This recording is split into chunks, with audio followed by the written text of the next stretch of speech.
Hey, how's it going? Thank you for joining me on episode 56 of The Real Deal. Hope you guys are enjoying this beautiful day, beautiful weather. Absolutely love it. It was funny. We were at, where were we at? We're at the mall at Arizona Mills this Saturday.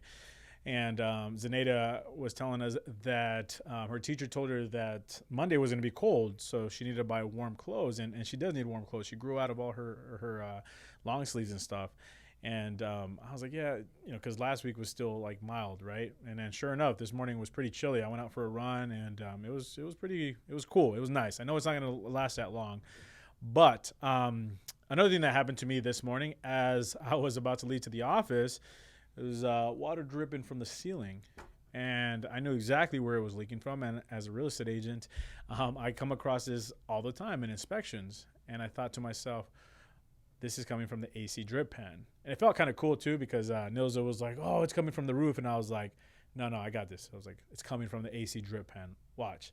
So I grab a ladder, I climb up into the attic, and then I take some pictures, send it to my AC guy, and sure enough, it's coming from the overflow drip pan in my air handling unit.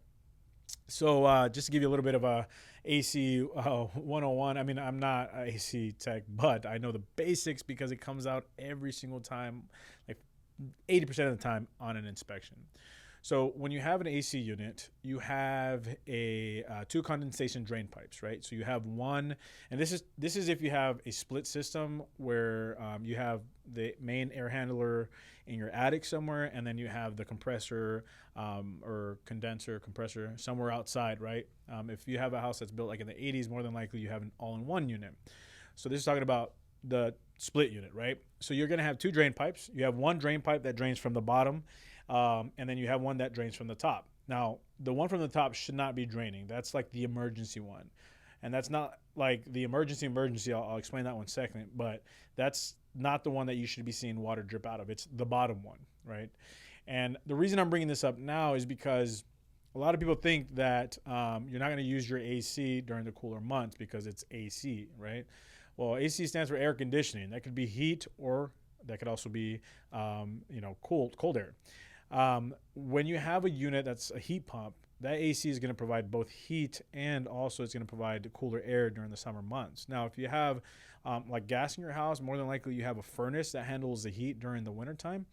But this is still not a bad idea. That's why AC companies always recommend that you get two tune-ups done, one for the summer months and one for the cold months. So if you have a heat pump, this is especially important because you're still going to be using your unit runs year round. It never doesn't run. I mean, of course, if you don't like your house, too warm, then you probably will skip a couple months. But anyway, so if you go outside and you see rust or water coming out of the top pipe, that's not good. That means that bottom pipe is clogged. The bottom one is traditionally where the condensation should drip out of. So I hadn't noticed it. I don't really go into that side of the yard that much.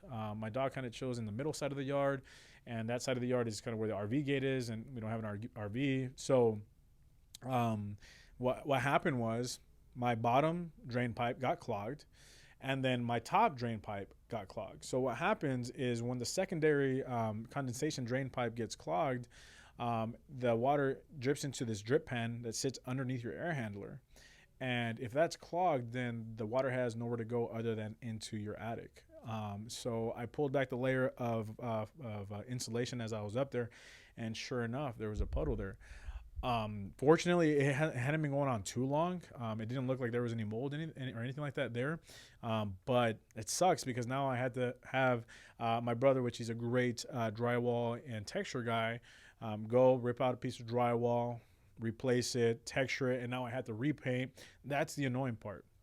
To get it serviced, I already called my AC guy. He's going to be out there. He's going to service it, clean it out, and then either swap out the drain pan because it's already starting to rust, or possibly just put some kind of like material to seal it.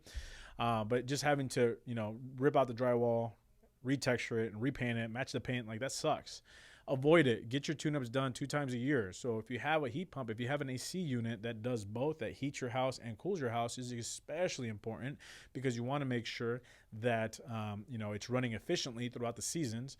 And if you have the other setup where you have your furnace, you have your gas furnace that's heating your house and your AC is cooling your house, well, you want to make sure that you still get your like end of year tune-up done, so that way it's ready for you to go when the summer months or the warm months start kicking in again, because you'll more than likely forget about it and you'll kind of come across the same situation that I had. So like a $200 service job is not potentially going to turn into like a $800 service job to get the drywall repaired and stuff. So just learn from my mistakes. That was a silly one that I should have caught. And like I said, it comes up on inspections all the time, and then usually we'll just say, hey, clean out the drain pipe. They clean that out. Super easy to do. My AC guy goes in there and in and out 30 minutes. But anyways, guys, so don't let these cooler months fool you. You still need to do your AC maintenance to make sure that you don't have water coming down through your roof. And if you have one of those AC units where the AC is on your roof, right, the entire unit is up there, you're still going to want to get that service, because if the water is dripping on your roof as opposed to those white drain pipes, then it's going to be constantly trickling into your shingles, which is more than likely what you have. And then eventually that will penetrate, and eventually that will cause roof leaks. All right, guys. So learn from my mistakes. Get your ACs service. Take care. Have a good one.